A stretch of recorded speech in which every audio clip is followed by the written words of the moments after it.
Bantu bakithi,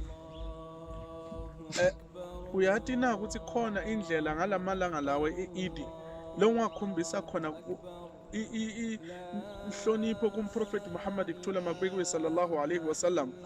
Uyathi ukuthi umprofeti khona indvo lewayenda wakhombisa lithando for thine bantfu, for thine balandzeli bakhe ngalamalanga lawa e-Eid.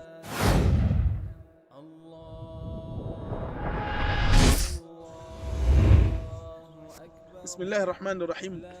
Bantu bakithi, umprofeti Muhammad kuthula makubekwe sallallahu alaihi wasallam wathi ngalamalanga la Eid makacedza kunikela ngetilwane takhe, umprofeti Muhammad sallallahu alaihi wasallam waletha imvu yinye wathi lena ngiyanikela egameni lika Allah on behalf of my ummah, ngebalandzeli bami ukuthi Allah subhanahu wa ta'ala ababusise, ukuthi Allah subhanahu wa ta'ala aqolele tono tabo, ukuthi Allah subhanahu wa ta'ala abaprotecte.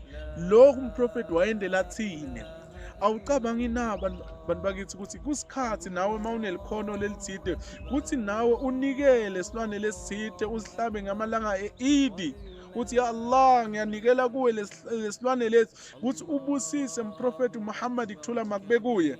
Awuslothi awuhlabi egameni lakhe ukuthi uhlabela yena umprofeti, uhlabela Allah, mara uthi ya Allah ngalesilwane lesi lengisihlaba kuwe ngicela ukuthi ubusise umprofeti Muhammad ngoba naye wahlabela, wangihlabela naye, wathi Allah wangendela nidwa ukuthi Allah subhanahu wa ta'ala ngibusise, Allah subhanahu wa ta'ala ngiqolele tono tami, nami ngenda the same thing. Lokho kukhombisa inhlonipho bantu bakithi. So asihambeni siyenda sigcine leti fundziso ta Prophet Muhammad thula makubekwe sallallahu alaihi wasallam.